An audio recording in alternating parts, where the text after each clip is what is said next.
शशि यार तो उठ जाओ, 7 बज गए, मम्मी देखने आ रही है। देख लूंगी सबको, एक एक करके सबको देख लूंगी, और खास करके हमारी उस नागिन सास है ना, उसको।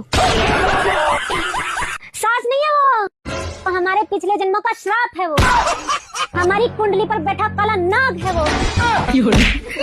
मन तो करता है बुढ़िया को ऐसा कूटू ना, ऐसा कूटू ना, ऐसा कूटू कि सिलबट्टे पर चटनी बना दूं, कि जिंदगी भर एक ही बात मुंह से निकले उसके, बहू तो देखी मगर तुमसी ना देखे कहीं। ऐसा सबक सिखाऊंगी ना बुढ़िया को, ऐसा सबक सिखाऊंगी ना कि जिंदगी भर तक याद रखेगी। हाय, तब जाके सुकून मिलेगा मुझे। No no no